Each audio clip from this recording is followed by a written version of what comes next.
Hi, this is Mark Tippel again from a company called Biogas Consulting SA. And this little video, I'm going to focus on the commercial biogas digester or biogas plant. The first little video, we looked at the basics, so I'll touch on that again. The second one was primarily looking at domestic scale digesters, but here we're looking at really a big commercial digesters. And as with any digester, I'm going to reiterate again, feedstock, feedstock, feedstock. It all revolves around having access to good quality, quantity, and consistent organic waste. If you haven't got access to waste, then it's a no-go. You can't start. And especially in South Africa and Southern Africa, where we haven't got a feed-in tariff, and otherwise you can't sell your electricity that you're going to produce at a premium back into the grid, the financial viability of your project becomes critically important when it comes to commercial digesters. In other words, the cost of installing your plant versus the quantity of biogas that you can produce at the end of the day. You want to maximize that as best as you can by getting good quality feedstock, a fairly low cost as much as possible, a budget type of investment in the design of your plant, and then you want to maximize the amount that you're going to get for the biogas that you're going to produce. Whether you sell electricity, whether you combust the biogas to produce heat in boilers, if your requirement is heat, or whether you upgrade it and sell the compressed natural biogas as an alternative to LPG gas. So coming back to looking at organic waste, that is the most critical aspect of it. We're looking in the South African context, we're looking at a plant of minimum capacity of around about 150 kilowatt installed capacity before it's going to start making sense to invest in it, because your basic capital cost, your basic investment, even for a relatively small plant, is fairly high. So the bigger the plant, the more the scale of benefits come into play. So for instance, if you install argument's sake, a 500 kilowatt capacity plant, and it's going to cost you, argument's sake, 25 million rand for investment, a 200 kilowatt biogas plant is not going to cost 50 million rand. It might cost 30 or 35 million rand, because your initial capital investment is rather big or substantial, but scaling it up, you get scale of benefits, and then your cost of producing a unit of electricity compared to your investment cost comes down, and then your project becomes a lot more viable. So understanding what your waste is and understanding whether you really have enough of it, that is of critical importance. There's a lot of literature available that will tell you how much biogas you can get from your cow manure, how much biogas you can get from your vegetable waste, how much biogas you can get from food waste, for instance, or if you're running an abattoir, how much biogas you can get from your abattoir waste, your slaughter waste in the form of blood, manure, guts, condemned meats, and so on. And then so you need a fairly good understanding of what yield potential is inherent in the amount of and the quantity and the type of organic waste that you've got available. And you need somebody that's got an experience to do that.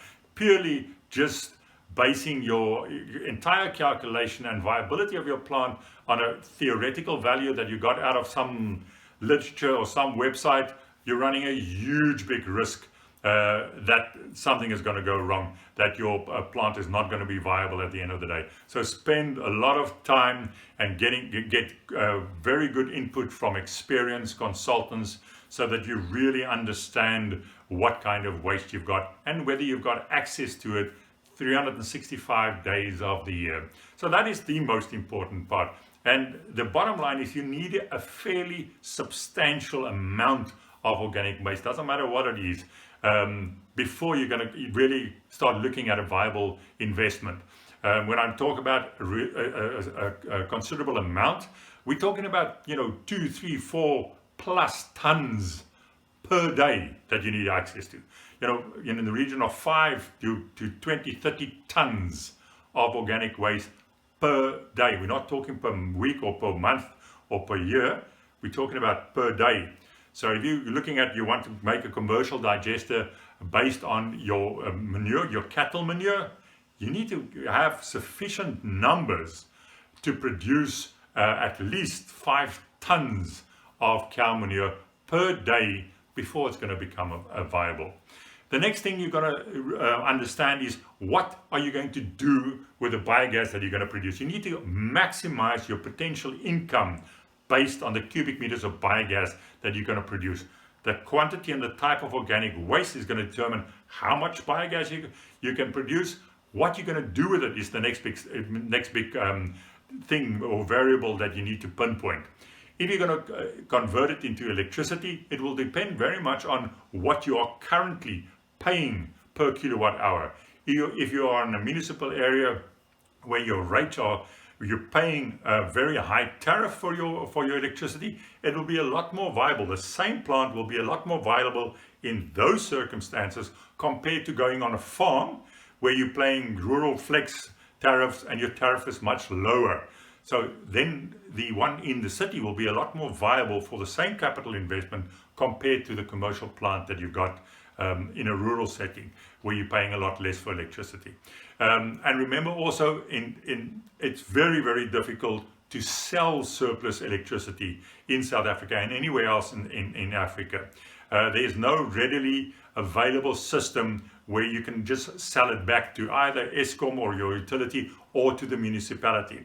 There's a lot of provinces, I know in the Western Cape, there are about, I heard there's about 28 municipalities where you can already directly make an agreement with the municipality to sell electricity back to them. It's not at a very competitive or very high rate, but at least any surplus that you might have, you can get rid of it. The other way of generating an income is to use the gas for heating purposes. So if you've got a big a dairy or milk processing plant where you need to sterilize and pasteurize and you need a lot of heat, you can use biogas and directly as a source of heat or source of energy to run your boilers. That's another way of looking at financial viability.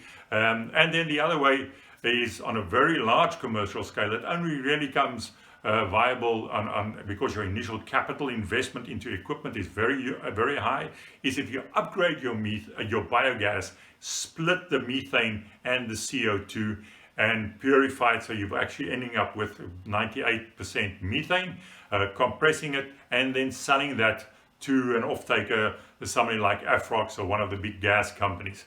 That can be very viable, but as I said, that's only really applicable on a very large scale. You need access to 50, 80 to 100 tons of organic waste per day before that's going to start becoming viable. But just remember, there are so many variables, and each one of them is going to ultimately determine whether your plant is viable. If you can't get rid of your digestate, I mentioned that in a previous video, if you're in a city environment and you can't get rid of your digestate, suddenly that can become a major cost component of operating your plant. And it negates all the income that you're generating from the biogas that you're selling in the form of electricity or heat or whatever the case might be. So all of those components needs to be looked at and trying to be pinpointed to such a degree that the variable side of the whole plant is become as known as possibly, as close as possible. Other variables are the cost of the plants, whether you're importing your generator from Germany or whether you're importing it from China. You know, the old Mercedes versus Toyota scenario. Also the operational side of the digester is also critical, absolutely critical. A lot of plants in South Africa in the early years, the owner, whether it was a dairy or an abattoir or the farmer, decided, oh no, I can run this plant, it's easy, I'm a practical man, I know how to chuck things into a tank and open some valves, but it's a lot more complex. You need to understand what makes the digester operate successfully long term. You need to understand the microbial action, how it works, and so on. So the operational side is also critically important, and the long-term maintenance as well. So one needs to look at all of these variables and trying to make sure that you understand them as accurately as possible to bring down the risk factor. So if you go to a financial institution to fund your project, they're going to ask you first, the first two primary things they're going to ask you is, have you got secured feedstock? In other words, have you got an agreement in place that you're going to get your feedstock, your organic waste, continuously for the next 10 years, every single day? If you haven't got that guarantee in place or that contract in place, the financial institution won't even consider your project. The second one is, have you got an offtake agreement? In other words, have you got a means or somebody that will take or pay you for the biogas energy that you're going to produce at the end of the day? So if it's own consumption, say for instance you're building the owner builder in an abattoir, for instance, they're producing all their own organic waste, so that question is answered, and they're going to use all the electricity themselves, so that question is answered. But if you're building a commercial plant where you're bringing in your waste from outside and you're perhaps selling your electricity to a third party, then those agreements are critical to have in place. So if the bank asks you, have you got a contract in place to secure your feedstock, and if you've got a contract in place that will buy all your biogas or your electricity, if you haven't got those two in place, they won't even look at your project.